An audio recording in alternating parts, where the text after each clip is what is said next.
Guten Morgen miteinander. Ich fange gerade mit dem Predigtext an. Ich lese aus Apostelgeschichte 8, Apostelgeschichte 6, die Verse 8 bis 15. Stephanus vor dem Hohen Rat ist der Titel.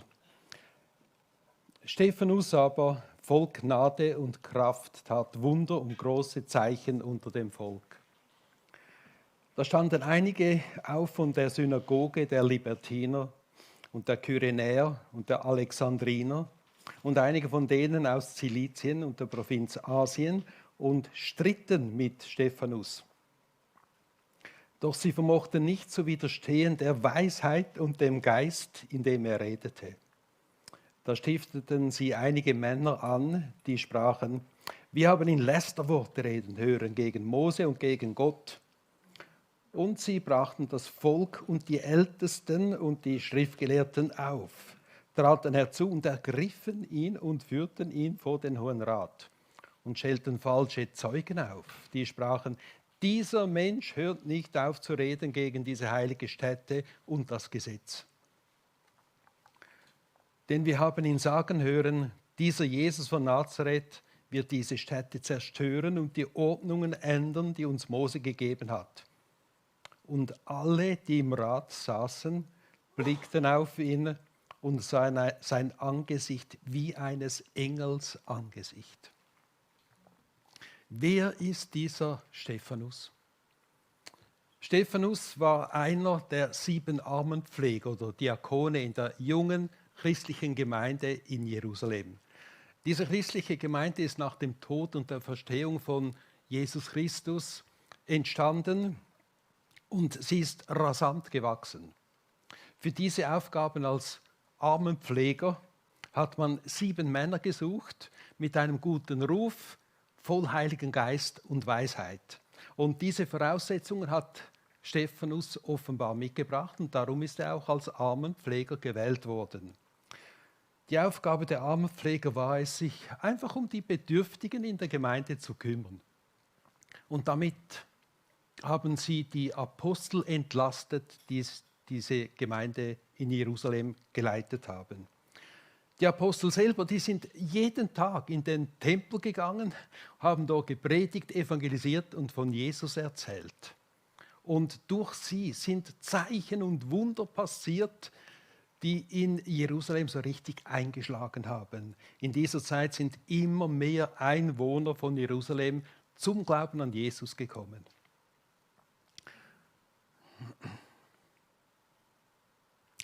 Und dass da so viele Leute zum Glauben gekommen sind, das hat der geistlichen Führung im Land überhaupt nicht gepasst. Vor allem den Pharisäern und Schriftgelehrten, die hatten Mühe damit. Für sie ist dieser Jesus von Nazareth als Verbrecher am Kreuz hingerichtet worden. Für sie war dieser Fall längstens abgeschlossen. Dass dieser Jesus kurze Zeit später wieder zum Leben auferweckt worden sein soll, war für sie eine Lüge, ein Gerücht, eine Erfindung seiner Anhänger. Stephanus erscheint mir ein sehr initiativer Mann gewesen zu sein. Neben seiner Arbeit unter den Bedürftigen ist er in die Synagogen in Jerusalem gegangen. Und voller Weisheit, voll Heiligem Geist hat er ebenfalls in den Synagogen gepredigt, evangelisiert und von Jesus erzählt. Es steht im Vers 8, dass er ausgerüstet mit Gottes Gnade und Kraft Wunder und große Zeichen vollbracht habe. Also dieser Mann, dieser Stephanus, hat garantiert für Aufsehen gesorgt in Jerusalem. Aber was er gepredigt und verbreitet hat, das hat nicht allen gepasst. Auch er hat von diesem Jesus so gesprochen, wie wenn der noch am Leben wäre.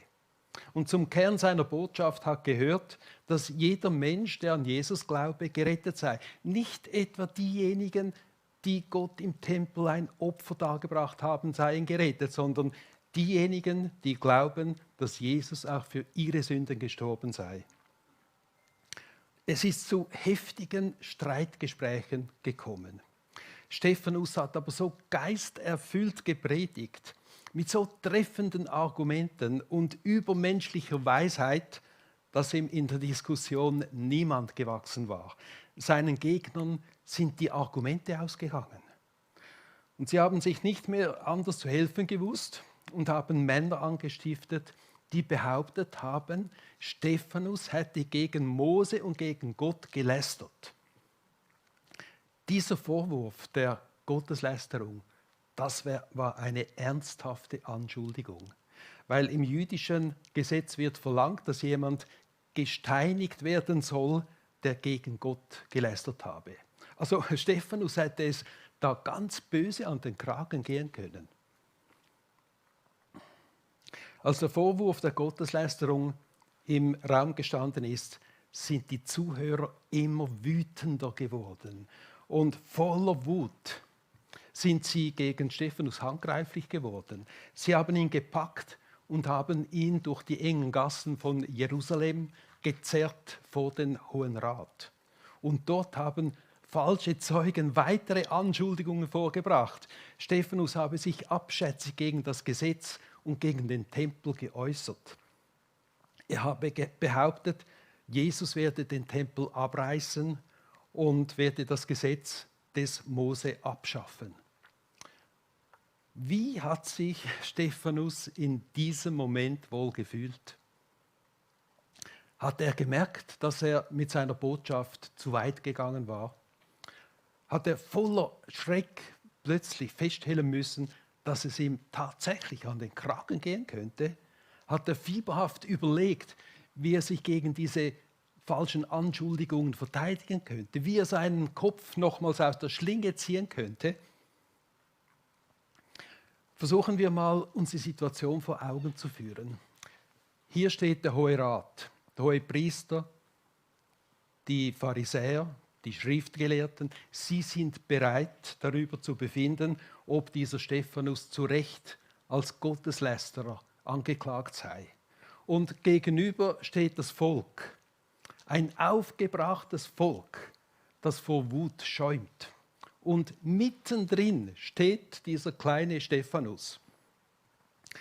Ist er kreidebleich vor Schreck? Hat er weiche Knie?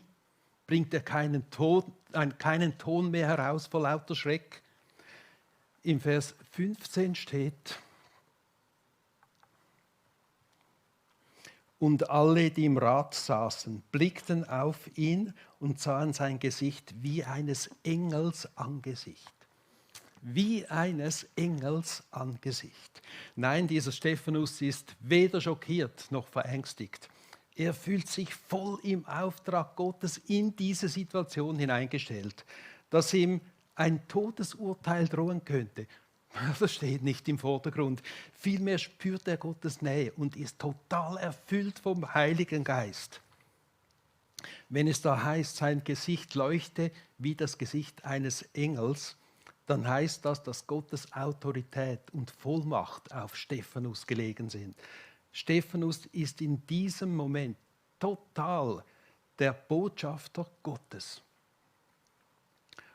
Und gleichzeitig löst dieser verklärte Blick, dieses übernatürliche Strahlen von Stephanus bei den Zuhörern eine unheimliche Furcht aus. Was sie da zu sehen bekommen, können sie nicht richtig einordnen und das macht Angst. Ich frage noch einmal, wer war dieser Stephanus? Stephanus ist als erster Märtyrer in die Kirchengeschichte eingegangen. In der katholischen Kirche wird er als Heiliger verehrt. Und der Stephansdom in Wien ist persönlich ihm gewidmet. Ich möchte das, was Gott durch Stephanus gewirkt hat, auf keinen Fall klein machen, aber auch Stephanus war nur ein Mensch. Aber er war ein Mensch, der an Gott geglaubt hat und sich ihm kompromisslos zur Verfügung gestellt hat. Das ist das, was wir von ihm lernen können. Stephanus hat eine ganz enge Beziehung zu Gott gepflegt und er hat voller Überzeugung an Jesus Christus geglaubt. Er war bereit, sich voll und ganz dafür einzusetzen, dass unter seinen Landsleuten das Evangelium verbreitet wird. Er hat von Jesus erzählt, ohne sich Gedanken zu machen, ob ihn dies bei seinen Freunden in Verruf bringen könnte. Er war bereit, die Sympathien seiner Mitmenschen aufs Spiel zu setzen.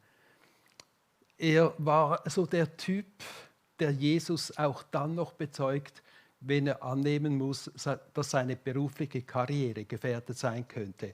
Er war sogar bereit, sein Leben für Jesus zu wagen. Und das ist das, was wir von Stephanus lernen können.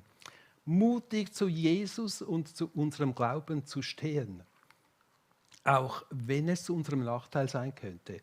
Auch wenn wir schief angeschaut und belächelt werden, auch wenn wir als Frömmler abgetan werden und wir gewisse Freundschaften damit aufs Spiel setzen. Auch wenn wir Angst haben müssen, dass auch unsere berufliche Karriere gefährdet sein könnte. Stephanus war bereit, auch Nachteile auf sich zu nehmen und sich Gott kompromisslos zur Verfügung zu stellen. Und Gott hat Großartiges daraus gemacht. Was sich jetzt weiter vor dem Hohen Rat abspielt und vor dieser jüdischen Volksmasse, die so wütend ist, das ist ganz erstaunlich. Im 7. Kapitel der Apostelgeschichte fängt Jesus jetzt eine ellenlange Predigt an. Die geht über 53 Verse. Ich fasse diese Rede zusammen, weil es bringt nichts, wenn wir das miteinander durchlesen. Das geht so lange. In dieser Rede fasst Stephanus die ganze Geschichte des jüdischen Volkes zusammen. Er fängt bei Abraham an. Und ich möchte euch auffordern, lest diese ganze Rede zu Hause mal für euch durch und denkt darüber nach. Stephanus erinnert seine jüdischen Landsleute daran, wie Gott mit Abraham, Isaak und Jakob sich ein eigenes Volk auserwählt hat und wie er dann mit diesem auserwählten Volk Israel seine Pläne verwirklicht hat. Es ist lange Zeit nicht klar, worauf diese Rede von Stephanus hinauslaufen soll. Aber mit der Zeit merkt man, dass er lauter Beispiele aufzählt, in denen sich das Volk Israel gegen Gott aufgelehnt und sich gegen seine Pläne gestellt hat. Stephanus erzählt zum Beispiel die Geschichte von Josef. Von Josef, den Gott dazu auserwählt hatte, seine große Familie von Jakob vor dem Hungertod zu retten. Aber seine eigenen Brüder haben Josef, den Auserwählten Gottes, gehasst und haben ihn in die Sklaverei verkauft. Ähnlich ist es mit Mose gelaufen. Davon erzählt er auch in seiner Rede. Das Volk Israel war in Ägypten versklavt und hat sehr darunter gelitten. Gott hat diesen Mose ausgewählt, um sein Volk aus der Sklaverei in die Freiheit zu führen. Aber die Israeliten haben Mose zuerst einmal abgelehnt. Sie haben nichts von ihm wissen wollen. Auch da haben sich die Israeliten gegen die Pläne von Gott gestellt. Gott hat gewaltig eingreifen müssen, dass sich das Volk dann schlussendlich doch noch von Mose aus Ägypten herausführen ließ. Während der 40-jährigen Wüstenwanderung haben sich die Israeliten immer wieder von Gott abgewandt und haben rebelliert. Und der Höhepunkt der Rebellion war, als sie sich selber einen Gott aus Gold gemacht haben und dann ein Kalb aus Gold als ihren Gott verehrt haben. Diese 40 Jahre, als Gott das Volk Israel durch die Wüste geführt hat, das wurde zu einem eigentlichen Erziehungsprogramm für das Volk. Stephanus erwähnt in seiner Rede auch, dass Mose dem Volk Israel einen großen Propheten angesagt habe. Und Mose hat schon darauf hingewiesen und hat das Volk aufgefordert, dass wenn dieser Prophet kommt, dass sie dann auf diesen Propheten hören sollen. Und mit diesem Propheten hat er Jesus Christus, den Messias, angekündigt. Als das Volk Israel im Land Kanaan in der Freiheit angekommen war, wurde es nicht besser mit dem Gehorsam gegenüber Gott. Immer wieder haben sich die Israeliten von Gott abgewandt und haben Götzen verehrt. Gott hat durch die Propheten auf dieses Volk eingeredet. Und das Volk hat aber selten auf diese Propheten gehört und hat viele von ihnen umgebracht. Und jetzt mit folgenden Worten ist Stephanus dann zum Ende seiner Rede gekommen. Ich lese die letzten Verse in diesem 7. Kapitel, die Verse 51 bis 53, den Schluss seiner Rede. Er sagt da, ihr Halsstarrigen mit verstockten Herzen und tauben Ohren, ihr widerstrebt alle Zeit dem Heiligen Geist, wie eure Väter, so auch ihr. Welchen Propheten haben eure Väter nicht verfolgt? Und sie haben getötet, die zuvor verkündigten, das Kommen des Gerechten, das ist der Messias, dessen Verräter und Mörder ihr nun geworden seid. Ihr habt das Gesetz empfangen durch Weisung von Engeln und habt es nicht gehalten. Stephanus sagt den Zuhörern hier ganz direkt, ihr seid stur, verstockt und schwerhörig. Er sagt ihnen, dass sie die ganze Zeit sich gegen auflehnen, genauso wie ihre Vorväter. Gott habe ihnen das Gesetz gegeben, aber sie waren nicht bereit, das Gesetz einzuhalten. Ihre Vorfahren hätten die Propheten getötet, die den Messias angekündigt hatten. Und jetzt seien sie selber durch die Kreuzigung von Jesus Christus zu Mördern des Messias geworden. Wie es anschließend an diese Rede weitergegangen ist, da kommen wir gleich drauf. Aber zuerst wollen wir darüber nachdenken, was uns diese Rede zu sagen hat. Diese Rede, die steht nicht so einfach zufälligerweise in der Bibel. Die ist auch für uns geschrieben und geht uns etwas an. Und je mehr ich über diese Rede des Stephanus nachgedacht habe in der Vorbereitung für diese Predigt, desto mehr hat mir das zu denken gegeben. Ich habe mir überlegt, ob mir das mit meinem Verhalten in der Gemeinde auch passieren könnte, dass ich mich gegen Gott auflehne. Ich gehe jetzt dann schon 40 Jahre in unsere FEG in Efretikon. Die Gemeinde hat in all diesen Jahren einen großen Wandel durchgemacht. Einige Neuerungen und Entwicklungen über all die Jahre, die haben mir auch immer mal wieder Mühe gemacht.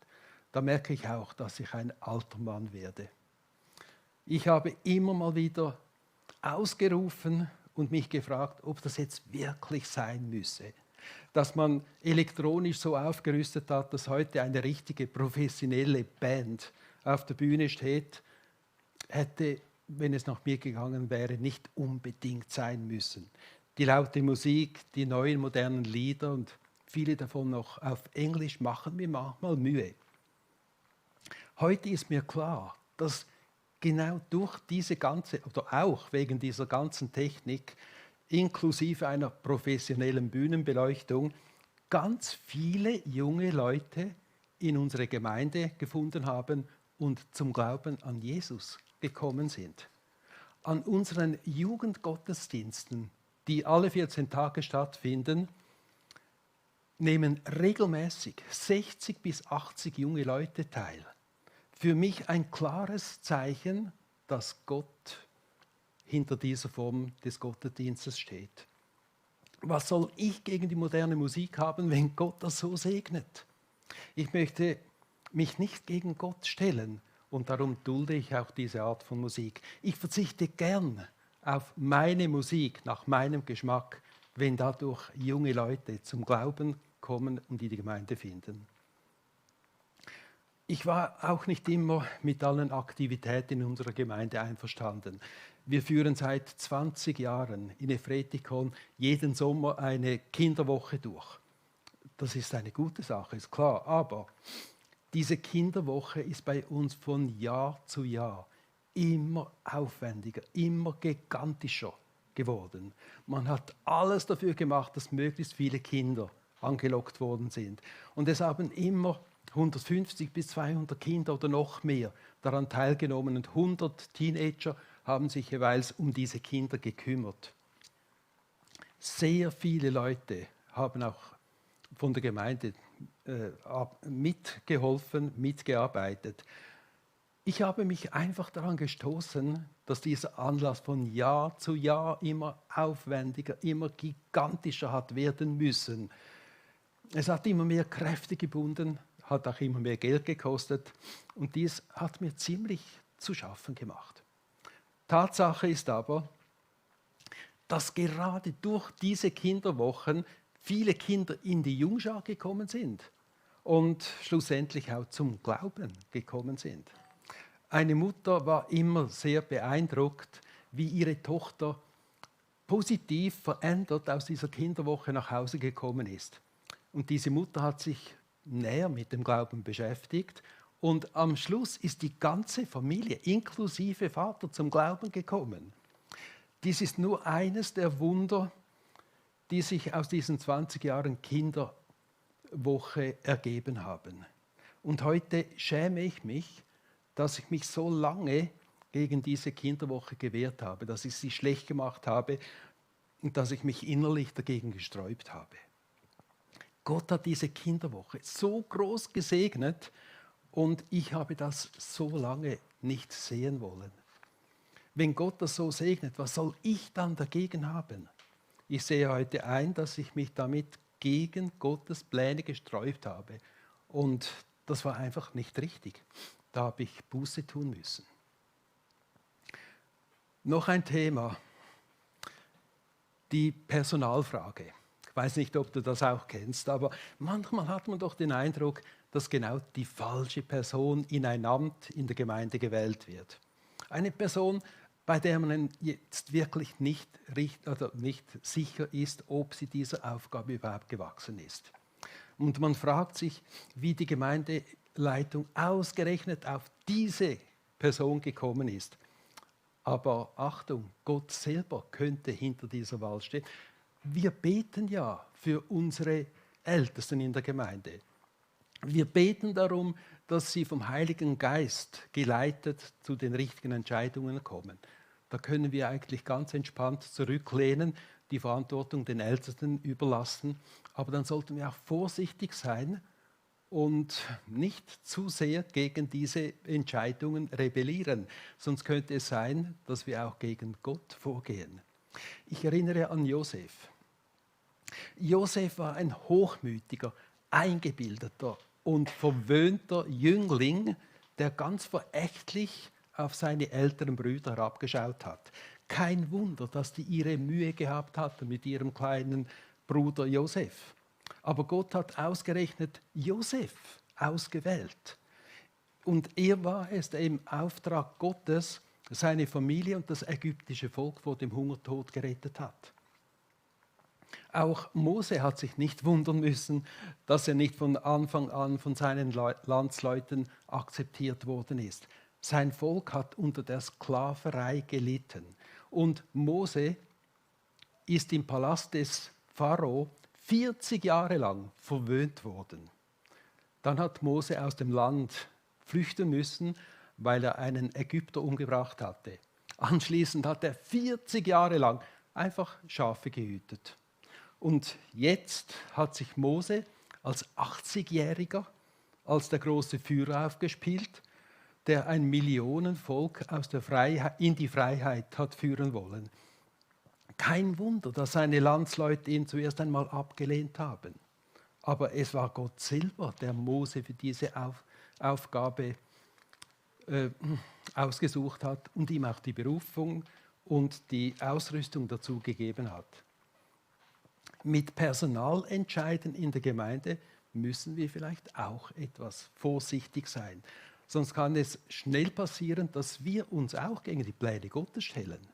Wenn Gott eine Person in eine Aufgabe stellt, dann hat er vielleicht auch einen bestimmten Plan, auch einen bestimmten Weg mit ihm vor und gibt ihm auch die nötige Ausrüstung dazu.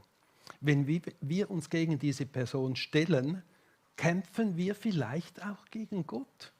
Und daraus entstehen Spannungen in der Gemeinde, das das Gemeindeleben behindern kann.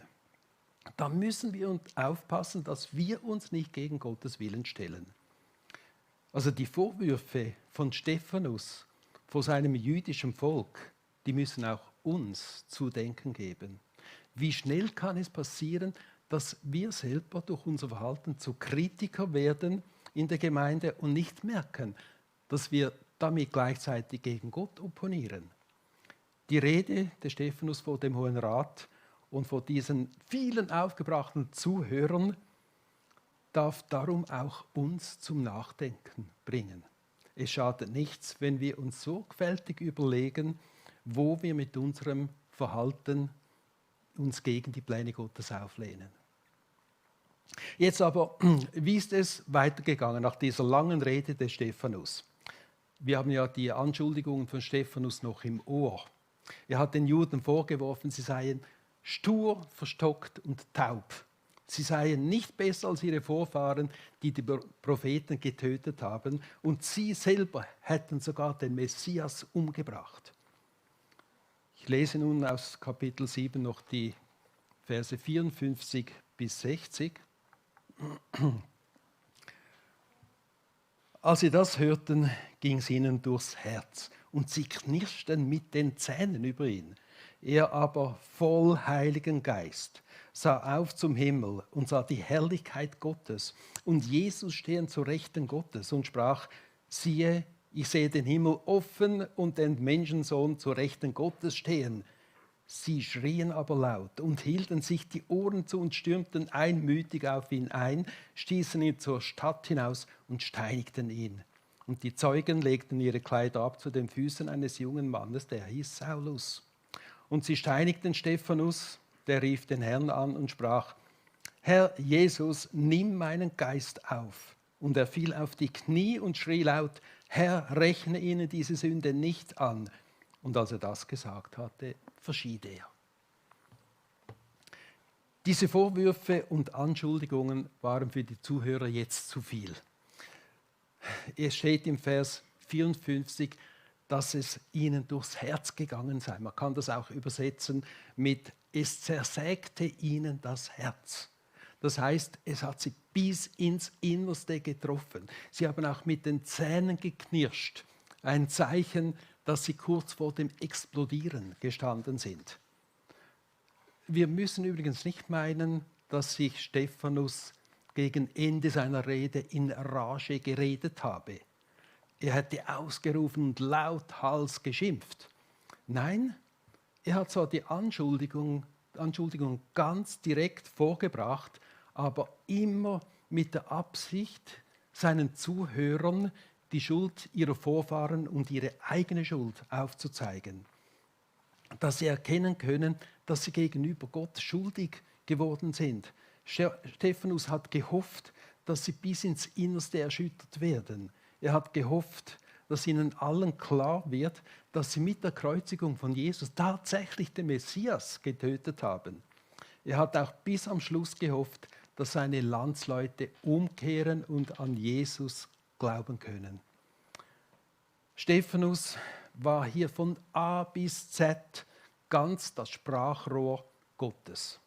Die ganze Botschaft hat bei seinen Zuhörern ankommen müssen. Was sie da gehört haben, das ist ihnen ins Herz eingebrannt worden. Was sie da gehört haben, sollte ihnen auch nicht mehr aus dem Kopf gehen. Ich bin überzeugt, dass auch aufgrund dieser Predigt von Stephanus viele Juden, auch etliche Pharisäer und Schriftgelehrte später noch zum Glauben gekommen sind. Zum Beispiel auch Saulus, der später zum Paulus geworden ist. Was jetzt weiter mit Stephanus passiert, ist einfach großartig, auch wenn es ihn das Leben gekostet hat. Er, voll Heiligen Geist, schaut zum Himmel auf und sieht etwas, das mit der Herrlichkeit von Gott umschrieben wird. Was Stephanus da genau zu sehen bekommen hat, haben wir keine Ahnung. Das können wir nicht wissen. Er hat in den Himmel hineinsehen können. Er hat Gott in seiner majestätischen Gestalt gesehen. Und neben ihm rechts von Gott steht Jesus. Und wenn Jesus da steht, dann hat das eine besondere Bedeutung. Es gibt viele Stellen im Alten und im Neuen Testament, wo beschrieben wird, wie Jesus im Himmel auf der rechten Seite von Gott sitzt. Hier in unserem Predigtext steht er. In den Psalmen, in den Evangelien, im Römer, im Hebräerbrief sitzt er immer, aber hier steht er.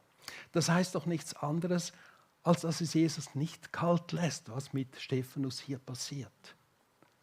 Er steht auf und bringt so Stephanus seinen Respekt entgegen. Jesus nimmt Anteil an dem, was mit Stephanus jetzt weiter geht. Jesus ist auch im Bild, was weiter mit ihm passiert. Als Zeichen, dass er voll hinter Stephanus steht, lässt er ihn einen Blick in den Himmel werfen. Und Stephanus sieht sozusagen das Empfangskomitee im Himmel für sich bereitstehen. Und wenn ich da so sehe, wie das mit dem Tod von Stephanus, wie sich das abgespielt hat, dann stimmt mich das auch zuversichtlich, was meinen eigenen Tod betrifft. Ich weiß, wenn meine letzte Stunde geschlagen hat, dann ist Jesus dabei. Und er weiß Bescheid und wird bereit sein, wenn ich in seiner Welt ankomme. Zurück zu Stephanus. Jetzt, wo Stephanus, müssen wir uns das vorstellen, immer noch mit dem verklärten Gesicht eines Engels laut ausruft und beschreibt, wie er Jesus auf der rechten Seite von Gott stehen sieht. Jesus, der am Kreuz den Tod gefunden hat, jetzt brechen bei den Zuhörern alle Dämme. Das ertragen sie nicht mehr. Jetzt bringt das Ganze zum Explodieren. Sie schreien laut, sie halten sich die Ohren zu und sie stürzen sich förmlich auf Stephanus, sie stoßen ihn zur Stadt hinaus und steinigen ihn. Jetzt, wo er dem Tod in die Augen schaut, ruft Stephanus laut nach Jesus und bittet ihn: Herr Jesus, nimm meinen Geist auf. Das erinnert uns doch sehr daran, was Jesus am Kreuz ausgerufen hat, als er gesagt hat: Vater, in deine Hände gebe ich meinen Geist. Bemerkenswert finde ich, dass sich Stephanus hier direkt an Jesus wendet, nicht an Gott. Das ist eine dieser Bibelstellen, die mir zeigt, dass wir ohne Hemmungen auch direkt zu Jesus beten können. Dann fällt Stephanus unter dem Steinhagel auf die Knie. Und als letztes in seinem irdischen Leben, bevor er im Himmel ankommt, bittet er für diejenigen, die ihn hier steinigen, um Vergebung. Stephanus wollte bis am Schluss nur das Beste für seine Zuhörer. Seine Liebe zu seinen Landsleuten ist so weit gegangen, dass er mit seinem Einsatz für Gott alles gegeben hat. Und das, obwohl er schon sehr bald gewusst hat, dass er sein Leben dabei verlieren wird. Die allermeisten Apostel sind als Märtyrer gestorben. Stephanus war der erste Märtyrer. Der erste Gottesmann, der sein Leben verloren hat, weil er zu seinem Glauben an Jesus Christus gestanden ist. Stephanus hat alle seine Pläne für sein eigenes Leben aufgegeben und hat seine ganze Existenz für Jesus eingesetzt. Er war bereit, sein Leben für Jesus und für das Evangelium aufs Spiel zu setzen. Er hat sein irdisches Leben verloren, hat dafür aber das ewige, das wahre Leben im Himmel geschenkt bekommen. Und so lesen wir es auch im Matthäus-Evangelium 8, Vers 35, wo Jesus selber sagt: Denn wer sein Leben erhalten will, der wird es verlieren. Und wer sein Leben verliert um meinetwillen und um des Evangeliums willen, der wird es erhalten. Diese Entschlossenheit von Stephanus, alles für Jesus und die Verbreitung des Evangeliums zu geben, ist für uns ein ganz großes Vorbild. Amen. Ich bete.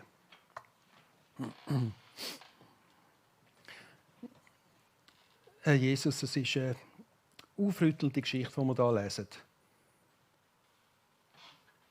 Der Stephanus war ein ganz spezieller Mensch in dieser Beziehung, dass er speziell ausgerüstet war von dir. Er hat alles gegeben für dich. Er war bereit, alles Irdische aufzugeben und sich voll und ganz für dich einzusetzen. Und Herr, an diesem Beispiel dürfen wir uns auch orientieren. Auch wenn wir vielleicht nicht so weit gehen wollen, dass es uns das Leben kostet wie der Stephanus. Aber Herr, was er hat können ausrichten mit dieser Rede, das ist weitergegangen. Das hat die Leute angerührt. Das hat sie im Innersten getroffen, auch wenn sie völlig falsch reagiert haben. Und ich bitte dich, hilf du uns, dass wir auf diese Rede, auf das, was da abgelaufen ist, richtig reagieren. Dass wir uns auch aufzeigen lassen, wenn wir einfach falsch stehen, wo wir falsch vorgehen, wenn wir uns gegen dich auflehnen, dann zeig du uns das. Und ich danke dir auch, dass du auch für das gestorben bist, dass wir mit diesen Sachen zu dir kommen können, dich auch um Vergebung bitten. Und Herr, ich bitte dich, hilf uns einfach, dass wir voll und ganz zu unserem Glauben stehen können. Und dass wir auch bereit sind, vielleicht Sachen aufs Spiel zu setzen, wenn wir vielleicht ausgelacht werden, wenn wir als Frömmler abgetan werden. Aber hilf uns doch, zu dir zu stehen, dass wir deine Zeugen sein können und dass weitere Leute zum Glauben kommen. Zum Glauben kommen, dass deine Ehre immer grösser wird. Um das geht es. Danke, dass wir deine Kinder sein dürfen, dass du uns nicht allein lässt, dass du Bescheid weißt über uns und dass wir für dich dürfen unterwegs sein. Amen.